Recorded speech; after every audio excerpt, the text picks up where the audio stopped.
StrayAllDay.com. Now tuned in to the show where you learn the discipline to show up day after day to do the work, the confidence to put yourself out there boldly and authentically, and the mental toughness to continue showing up, doing the work, putting yourself out there, even when the success you've expected to achieve is yet to be achieved. And on top of all this, you get a huge dose of personal initiative. That is the go-getter energy that moves any one of us, especially yourself, to go and make things happen instead of waiting for things to happen. And what we do here is we put all this together into one bundle, one package, one mindset, one method, one philosophy.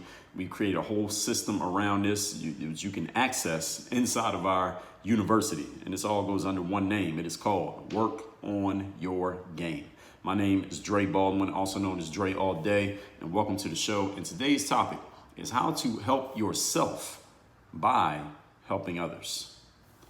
Now, this is the way that I actually got started in business. When I say started in business, what I mean is creating my own offerings and selling them to people. That's how I got started, was helping others, and that helped me because you can make revenue from it.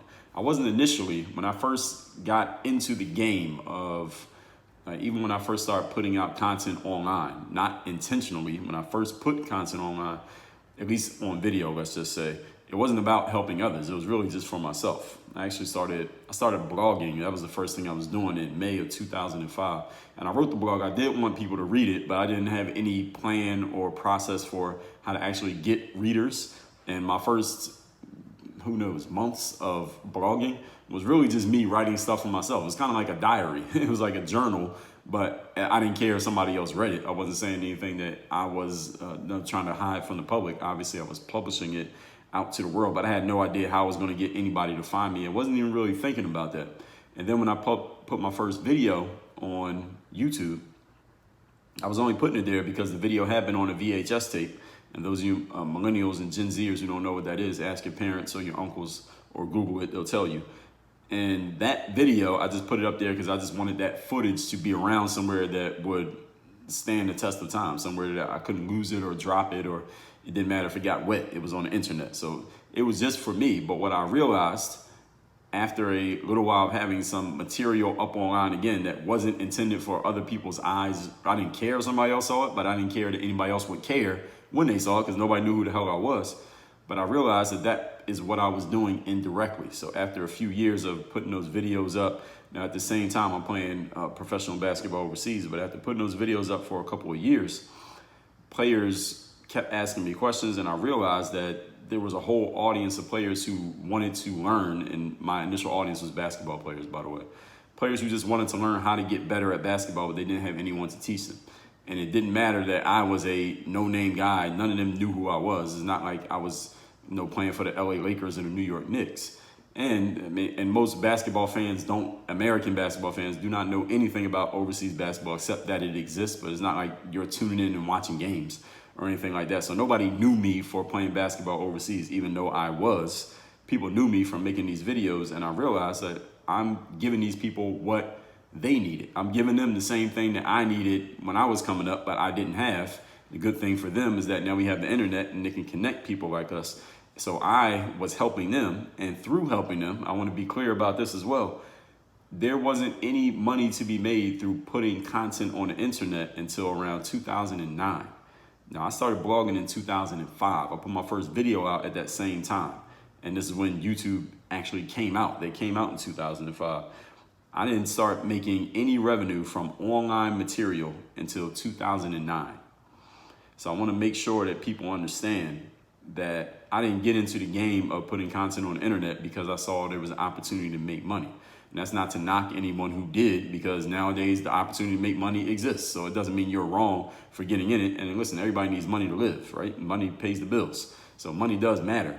But I was doing it initially for myself, my own selfish reasons of blogging, because I just wanted to put my ideas out into the world. I didn't give a damn who read it or if anyone read it. And my video was just because it was on VHS and I needed it somewhere where it wouldn't get destroyed. But then when I realized that I was helping other people, I said, all right, I'll keep doing it. I mean, it's not hurting me to keep writing a little bit and making these videos. I'm already going to the gym anyway. So it wasn't like I was thinking on a business angle either at that point. I'm like, all right, I'll go to the gym and put this up. I get a little bit of attention from it. It'll boost my ego a little bit, but it didn't really matter. And then when the money started to come in, or I realized that there was an opportunity to get money to come in, I said, oh, wow, okay.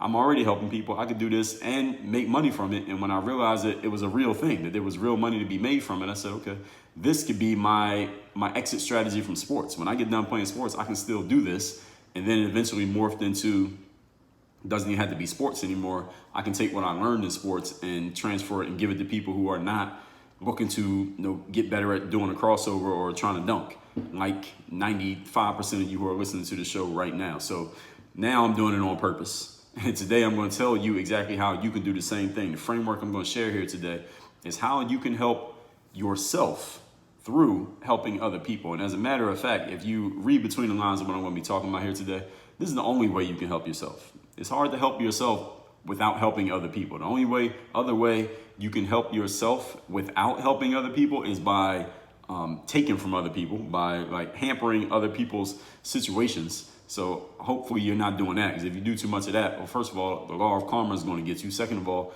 those people who you're hurting might notice and they might do something to you. And third of all, you might end up getting incarcerated and going to jail or something like that. So you probably don't want to do it that way.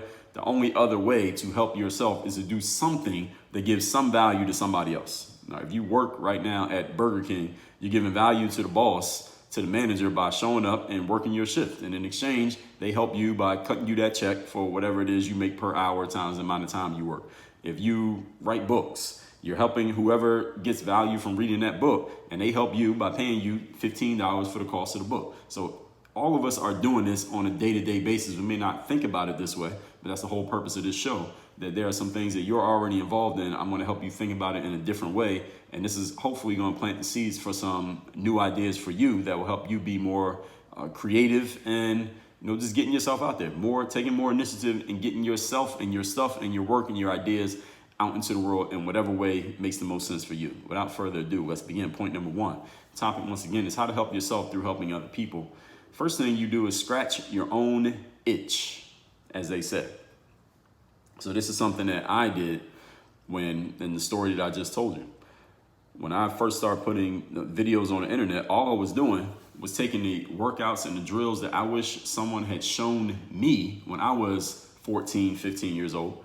And then as a 23, 24-year-old, I was just putting those drills online and letting other players know, listen, this is the stuff that when I was 14, 15, I wish someone had showed me, so I'll just show it to you now. So basically, I'll cut your learning curve short. Since nobody helped me cut mine short, I'll help you cut yours short. I was just scratching my own itch.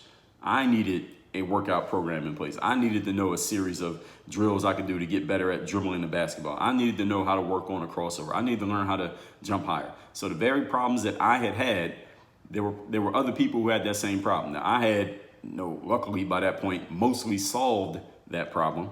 But the actual problem that I was solving was just getting my video on the internet so that I had some proof of myself playing basketball. And it served my own ego a little bit, where I could look at myself doing drills and look at myself dunking and be impressed by myself. But at the same time that I was doing that, scratching that itch for myself, it was scratching the itch for other people. So basically I was scratching my own itch of making sure my video didn't get destroyed, while at the same time scratching other people's itch of learning how to play basketball. So I was actually solving two problems at the same time with one solution.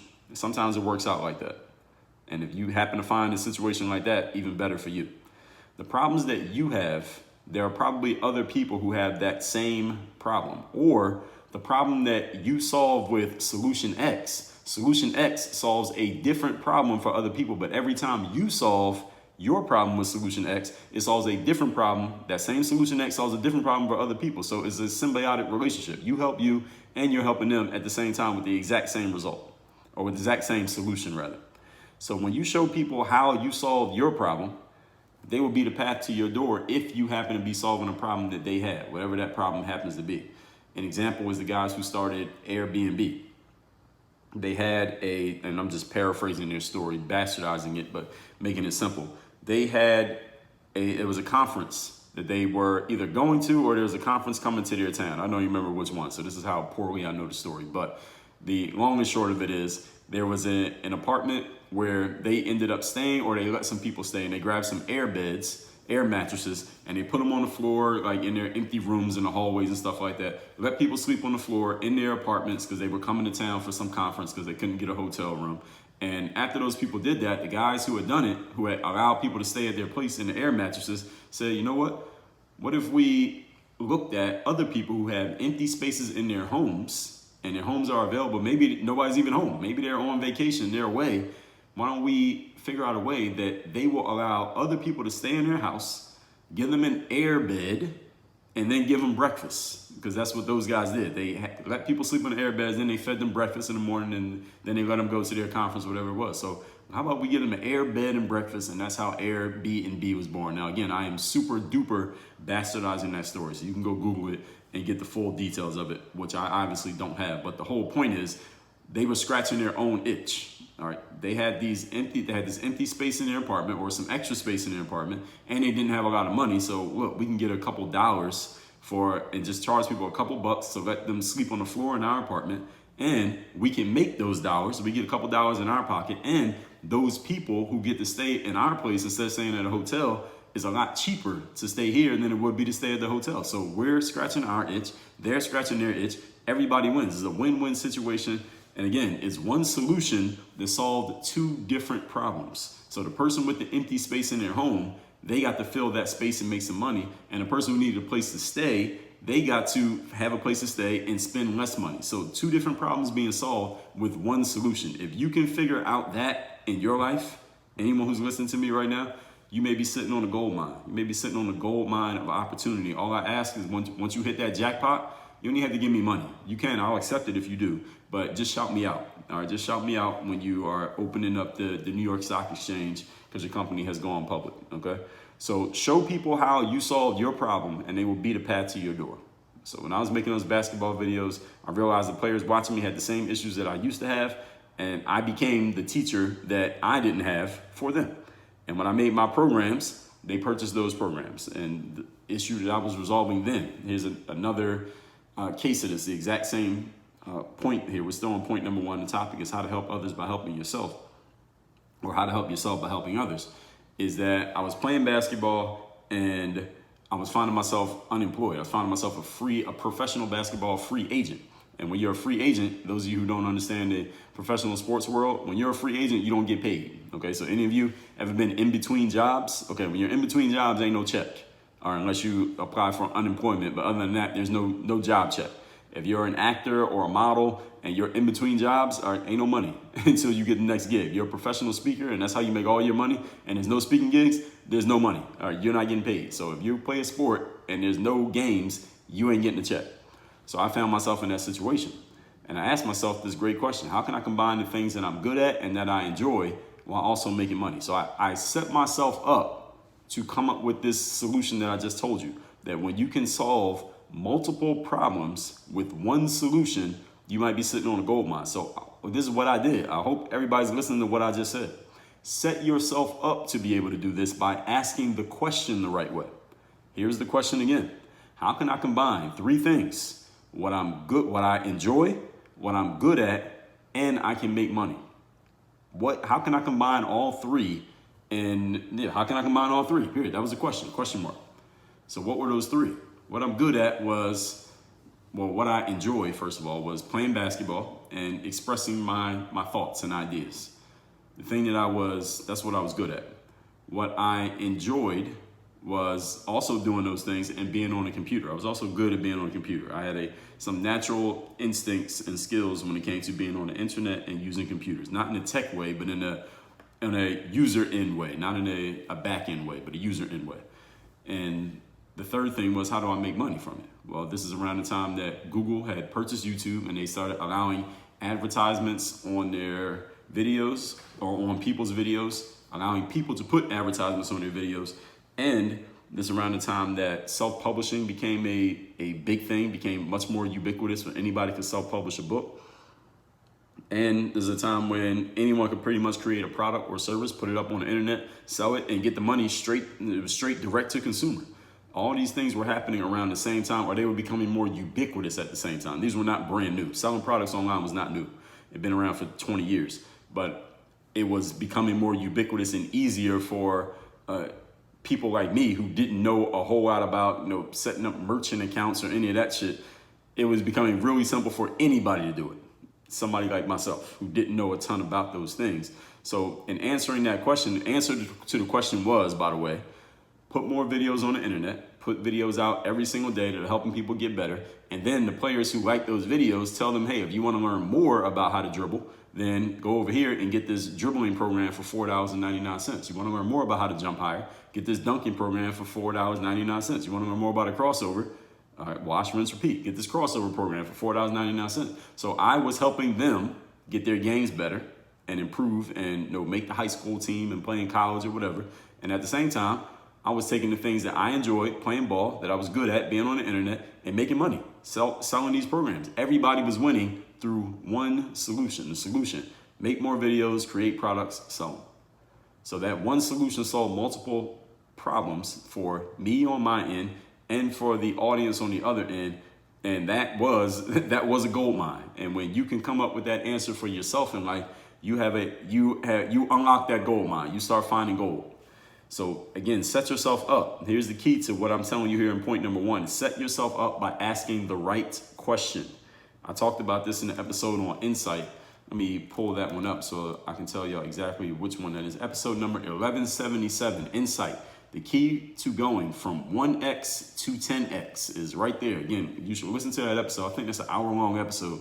I know I went long on that one. I remember when I recorded that. The insight is asking the right question, even though you may not have the key answer. That's what insight's about, is asking the right question. So where can you combine the things that you're good at and enjoy and where you can actually make some money? Where can you solve a problem for yourself and that solution also solves a problem for other people? The better you are at answering those questions, if you can come up with one answer that answers both of those questions, you probably have an opportunity on your hand. And if you already have opportunities on your hand, you probably already answered that question. Point number 2, topic here today is how to help others by helping yourself. How to help yourself by helping others. Number 2, teaching is the highest level of expertise. Now, I talked about this in episode number 1402, the 5 levels of expertise. Levels 3, 4, and 5. And the 5 levels of expertise, there are details involved in each of the 3. But in levels 3, 4, and 5, they're all about teaching things. Now, to get to your highest level of expertise, you're going to be at the teaching level. The more you teach, the better you understand. Right? The more time you spend teaching a certain subject, the better you understand that subject. And the better you understand a subject, the better you can explain that subject to other people. All right? And you know what great teachers do? A really, really great teacher will spawn other teachers. Other teachers will come from their teaching tree, as they said. It's kind of like in the coaching world of sports. A great coach, a bunch of coaches that worked for that great coach, they'll go get their own jobs and they'll start their own programs and they will create successes of their own. A person who's really successful is not just about what they do for themselves, because then the success just ends with one person. All right, that doesn't create a legacy. A legacy of success is when one person's success begets a whole bunch of other people who come up, underneath, so to speak, or from working with that person, and they create success themselves. Great experts create other experts. Great teachers create more teachers, not just more students. A great teacher will have students who become successful. A good teacher, rather, will have students who become successful. A great teacher has students who become teachers themselves. So what you should think about, and we're here on point number 2, the topic once again, helping others through helping yourself through helping others, is teaching is the highest level of expertise. When you can actually show it to somebody else and they not only understand it, but they understand it so well that they can apply it, and they apply it so well that they can go teach it to somebody else. That's when you know you're at your highest level. When your trainers become trainers, when your coaches become coaches, when your students become teachers, it's not just that they learn from you and tell you how great you are, but they can take what they got from you and then they can go start giving it to other people. That's when you know you're at that top point. And if your audience is just remaining audience, doesn't mean you're bad, doesn't mean anything wrong with you. You might be very good. But if you want to become great, some people in your audience, some of your students, your disciples, they need to become leaders in their own right and building their own audiences. Point number 3. Today's topic is how to help yourself through helping others. Another thing in point number 2 is kind of like if you're a business owner or a boss and you hire people. All right, some of your employees should go on to become bosses in their own right. Some of the people who work for you, they should eventually get to the point where they have people working for them. If everybody just stays working for you, there's a lid on your leadership. And I believe that is the law of the lid. And that book is, I believe that's the John Maxwell book. And John Maxwell got like 100 books, so you good luck figuring out which one that is. But I think it's one of his books on leadership. So he probably got like 50 of them. You can go look it up, Amazon. Just buy them all. Point number 3. Today's topic is how to help yourself through helping others. Number 3, when you start teaching what you know, all that value, until you start teaching what you know, all your value has no velocity. So what we're talking about here is the velocity of value. What does that mean? The velocity of value is about how much that value moves around. How much does that value that you have circulate to others? See, when your value is only in you, then only one person benefits from that value. And that's fine. You're benefiting, you're helping yourself. I mean, the show is called Work on Your Game. So if you're helping yourself with your value, that's cool. But if we're talking about benefiting yourself through helping others, then we got to go at least one step further. See, the more people you start reaching and teaching the value that is within you, now that knowledge starts to move around. Now there's some velocity of knowledge. See, if you know something and only you know it, then the velocity is just one person. Now, if you take what you know and you teach it to somebody else, now the velocity is 2 people. Now, if you teach, instead of teaching it to one person, you teach it to 10 people. Now the velocity is you plus those 10, that's 11 people. Now, out of those 10 that you taught to, there's a chance that one of those 10, at least one of those 10, they're gonna go tell 2 people that they know. Now you got 13. Now maybe one of those other people, they're gonna go tell 5 people they know. Now you got 18. Now the velocity of your value starts to go up. Because each person that you teach your value to, there's another chance, there's another opportunity you are giving yourself and the value itself to be spread to someone else, then spread to someone else, and spread to someone else. And if you can set this up in such a way that you benefit whenever that value spreads to the next person, then again, that's when you're sitting on a gold mine. It's funny, the way that I just explained that sounds like I'm pitching you a network marketing opportunity, right? But this is the way that it works. This is the way that knowledge spreads. One person has it, they give it to somebody else, or they give it to a few other people. Those people go and spread it, then those people spread it, then those people spread it. And this is how knowledge gets out, the velocity of knowledge. And if that knowledge, whatever that value is, value/knowledge is, as long as it's connected to you in some way, whether it's just you getting credit for it, or people just shouting you out for it, or you're making money off of it, that's how you can benefit yourself. You can set this up to where you're making money off of it, then listen, you can become rich. This is why software companies become as big as they are. This is why tech startup founders become wealthy, because they create the velocity of that value, whatever it happens to be, and the more it spreads, the more their value goes up. This is why Facebook is Facebook, Instagram, Twitter, YouTube, TikTok, LinkedIn.